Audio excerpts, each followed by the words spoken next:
خدا نے اس کو جواب محمد صاحب کے سامنے وہ بیٹھ کے ایسی بات بول رہا ہے. محمد صاحب نے اس کو جواب محمد صاحب کی طرف سے خدا نے اس کو جواب قل یحییھا الذی انشأھا اول مرہ. اس سے کہو, خدا نے محمد صاحب سے کہا اس سے کہو جس نے اس کو پہلی بار پیدا کیا تھا کوئی اسے دوبارہ پیدا کرے. لاجک ہے, نہیں ہے اندھ وشواس ہے, ٹھیک لاجک. خدا پیدا کرتا ہے, دیکھیے بچے روز پیدا ہو رہے, بچے کا وجود ہی نہیں ہوتا اور بچے پیدا ہو رہے, بڑے ہو رہے ہیں, جوان ہو رہے ہیں, انسانوں کی آبادی برابر بڑھ گئی. تو جو خدا پہلی بار پیدا کر رہا ہے اپنے قدرت سے, کوئی چیز سامنے موجود نہیں ہے اور پیدا ہو رہی ہے,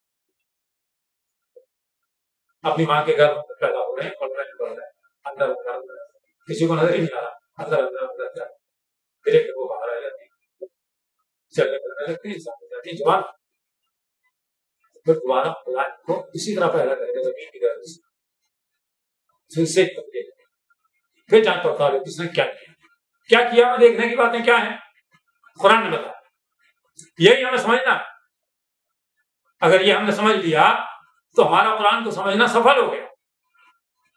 جو ٹائم ہم نے لگایا قرآن کو سمجھنے میں وہ سفل ہو گیا, اور ہم نے یہ نہیں سمجھا تو ہمارا وہ سارا ٹائم اسفل. تو ہماری ساری کوشش رائے گا چاہیے کر. قرآن نے بتایا کہ تم نے اپنا جیون خدا کے دکھائے ہوئے راستے کے مطابق گزارا تو تم کامیاب پاس ہو, اور اس کے خلاف تم نے گزارا اپنی اچھا انسار تو تم ناکام. اسے وہ جو بولا جاتا ہے, لوگوں کے یہاں بولا جاتا ہے, ہمارے ہندو بھائیوں کے یہاں بھی بولا جاتا ہے نرک سورگ, اسی کے نتیجے میں ہے نرک اور سورگ. خدا کے دکھائے ہوئے راستے پر چلے, انتم دن کے بعد سورگ. قرآن نے کہا جنت. جنت کیا ہے؟ جنت تو خاص چیز نہیں ہے, باغ. جنت کہتے ہیں باغ ہوگا جو انسان کو رہنے کے لیے دیا جائے. اس میں پانی کی نہریں ہوں گی پینے کے لیے, پھل ہوں گے کھانے کے لیے, سایہ ہوگا دھوپ سے بچنے کے لیے, ایسا آرام کی زندگی کے لیے, پھر موت نہیں آئے. لیکن یہ اس کے لیے ہوگا کہ جس نے خدا کے دکھائے ہوئے راستے پر چلنے کی کوشش کی. جس نے اس کے خلاف کام کیا, اس کو سمجھا ہی نہیں, اس کو مانا ہی نہیں, سمجھ بھی لیا تو مانا نہیں, نے کہا یہ باہر کا راستہ ہے. ایک بہت بڑے ودوان, میں ان کا نام نہیں لیتا, ہندوستان ہی کے ہیں بہت بڑے ودوان, انہوں نے ایک کتاب لکھی ستیہ کی تلاش. اپنی ساری زندگی کے انہوں نے اس میں تجربات بیان کیے. انہوں نے اس میں پھر بعد میں آگے چل یہ لکھا, دھرم کے معاملے میں یہ سمجھتا ہوں کہ دھرم جو ہے ودیشی نہیں دیشی ہونا چاہیے. ہدایت نہیں, جب آپ نے اس کو محدود کر دیا, خدا کی ہدایت کو, خدا کے مالک ہونے کو اور خدا کی بندگی کو آپ نے دیش کی سرحدوں کے اندر محدود کر دیا, تو اب ہدایت نہیں کر سکتے. آپ ستیہ کو تلاش کرنے نکلے ہیں, وہ آپ کو ستیہ نہیں ملے گا. ستیہ جب ہی ملے گا جب یہ دیکھیں کہ خدا تو سب کو مالک ہے. یہ جو حدیں ہیں, یہ ہندوستان ہے, یہ پاکستان ہے, یہ چین ہے, یہ امریکہ ہے, یہ سعودی عرب ہے, یہ حدیں تو خود انسان نے بنائی ہے. ایک جگہ قبضہ کر لیا, قبضہ کرنے کے بعد میں دیوار کھینچ دی, تو یہاں سے یہاں تک مارا, انہوں نے کہا یہاں سے یہاں تک مارا, انہوں نے کہا یہاں سے یہاں تک مارا. ہے تو سب پوری دھرتی ایک ہے. اگر دیکھو تو پوری دھرتی ایک ہے, تو دھرتی کے ٹکڑے ہو. اب یہ بات تو خیر ویسی ہے, بہت لمبی بات ہو جاتی ہے, بہت بڑی بات ہو جاتی ہے. خدا کا ادیش یہ ہے قرآن میں اپنی ہدایت دینے سے کہ پوری دھرتی پر ایک ہی سماج بنے, لوگ ایک ہی ہدایت کے پابند ہو جائیں, ایک ہی خدا کے آگے جھکنے لگ جائیں, ایک ہی خدا کے ساتھ کسی کو بھی ساجھیدار نہ بنائیں, اور اس ہدایت کو خدا کی کتاب میں تلاش. تو ایک ایسا سماج دنیا کا بن جائے جس میں کوئی, یہ تو بات میں نے بہت مختصر کہی جو خدا کے تعلق سے ہے, لیکن جب ایک خدا کو لوگ مانتے ہیں تو چھوٹا بڑا نہیں ہوتا. سب خدا کے بندے ہیں, کوئی کالا نہیں ہے. پھر یہ کالے اور گورے کا جھگڑا جب کھڑا ہوتا ہے تو یہ کہا جائے کہ وہ مالک ہمارا ہے، تمہارا مالک دوسرا ہے. اور یہ دلت سونا جبھی تو جھگڑے کھڑے ہوتے ہیں. جب یہ مانا جائے کہ مالک سب کا نہیں، ایک نہیں ہے، اور جب یہ مانا جائے تو قرآن نے بتایا رب العالمین، ساری دنیا کے رہنے والوں کا، سارے دھرتی واسیوں کا، اور اس زمانے کے نہیں، شروع سے لے کے آج تک. آپ اس کو آدم کہیں، شب کہیں، کسی بھی نام سے پکاریں، وہ جو سب سے پہلا آدمی تھا، کہ ہم سب اولاد ہیں، ایک پریوار ہے ایک پورا، گورے کالے انگریز، حبشی افریقہ کے کالے، ہندوستان کے رہنے والے گندمی، چائنا کے پیلے، یہ سب ایک پریوار کا حصہ ہے، ایک باپ کی اولاد، ایک ماں اور باپ کی اولاد. وہ سماج قرآن اپنی ہدایت پیش کر بتانا چاہتا ہے. اسی سماج میں غریبی امیری تقریباً ختم کے برابر ہو جائے گا. پھر آپ ایک دوسرے کا دکھ درد محسوس کرے گا. یہ میرا بھائی ہے، یہ غریب ہے، میرے پاس پیسہ ہے. آج آپ دیکھیں ایک آدمی کروڑوں اربوں کی دولت لیے بیٹھا ہے، سروے ہوتے ہیں، رپورٹیں آتی ہیں، دنیا کا سب سے بڑا آدمی کون ہے؟ سب سے بڑا آدمی فلاں، اور دنیا میں کروڑوں غریب ہیں، اس کو پرواہ ہی نہیں غریب کو اپنی دولت کو بانٹ، ساری نہ بانٹے آدھی بانٹ دے تاکہ تو دوسرے لوگ کو خوشحال ہو. تو خدا نے کہا میرے ایک بات چھوٹی سی آپ کو سنا کے ہوگا. محمد صاحب نے بتایا کہ جو دنیا کا آخری دن ہوگا، دنیا کا انت ہوگا، حساب کتاب ہوگا، اس دن خدا اپنے بندے کو بلائے گا، پوچھے گا بندے تو مجھے پہچانتا ہے؟ وہ کہے گا کہ ہاں میں پہچانتا ہوں. خدا تجھے یاد ہے جب تو دنیا میں تھا تو میں تیرے پاس آیا تھا، میں نے تجھ سے کھانا مانگا، تو نے مجھے کھانا دیا. وہ کہے گا تو خدا ہے، مالک ہے، تجھے کھانے کی کیا آوشکتا تھی؟ کہے گا نہیں، بولے ایک دن ایک آدمی تیرے پاس آیا تھا بھوکا، وہ میں ہی تو تھا، تو اگر اسے کھانا کھلاتا تو مجھے اپنے قریب پالا. پھر اسی طرح سے کو بلا کے پوچھے گا بندے میں تیرے پاس آیا تھا، میرے پاس کپڑا نہیں تھا، میرے کپڑے بہت پھٹے ہوئے، میں تجھے کپڑا مانگا، تو نے کپڑا نہیں کیا، تو تجھے کیا ضرورت ہے؟ تو مالک ہے خدا کہ نہیں. وہ اس دن جو ایک آدمی تیرے پاس آیا تھا بہت سڑے ہوئے کپڑے پہنے، وہ نہیں تو تھا، اگر تجھے کپڑا پہنا تھا تو مجھے اپنے قریب پالا. اسی طرح تیسرے تو یہ سماج بنے گا جب لوگ خدا کو پہچانے، جب لوگ اس کے دکھائے ہوئے راستے کو چلیں، اور اس کا دکھایا ہوا راستہ قرآن. ہم یہ نہیں کہتے کہ کہیں اور تلاش نہ کرو، کہیں تلاش کرو، لیکن قرآن میں بھی تلاش کرو. اور قرآن میں ایک جگہ بتایا گیا ہے قرآن اطمینان پیدا کرتا ہے، دلوں میں اطمینان پیدا کرتا ہے.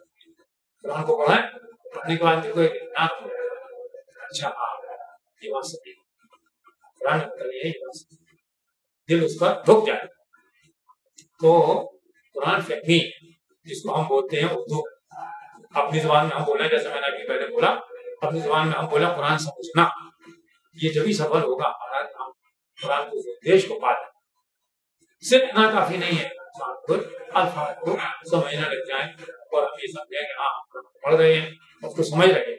الحمدللہ رب العالمین کا مطلب یہ ہے کہ بھائی ساری پرشنسا، ساری تعریف اسی خدا کی ہے کہ جو ساری دنیا کے انسانوں کا مالک ہے. اتنی بات سمجھنا چاہتے ہیں تو اس ہدایت کو سمجھنا چاہتے ہیں، اس کا مقصد ہے، اس کا ادیش یہ خدا کو سارے انسانوں کا مالک بتانا. کوئی ایک اکیلا مالک ہے سارے انسان، اس کا ادیش کیا ہے، اس کا مقصد ایک انسان کی تکلیف کو دوسرا انسان محسوس کرے. ایک ایسا سماج آئے، یہ اس زمانے میں ایک بہت بھاری کام ہے. یہ ایسا کام ہے، اس کی کھوج ہونی چاہیے، اس کی تحقیق ہونی چاہیے، اس کو جاننے کی کوشش کرنی چاہیے. اس کے لیے خدا کے سامنے ہاتھ پھیلا کے خدا سے دعا کرنی چاہیے.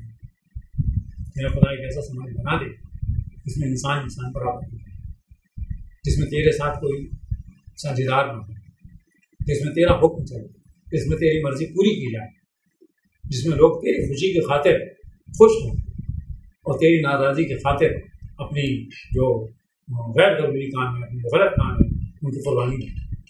تو یہ سب میں نے سمجھا کہ قرآن فہمی کا مطلب کیا ہونا چاہیے، قرآن سمجھنے کا مقصد کیا ہونا چاہیے، تو آپ لوگوں کے سامنے رکھا، آپ اس پر غور کریں اور کسی صحیح نتیجے پر پہنچنے کی کوشش کریں۔ وآخر دعوانا الحمدللہ۔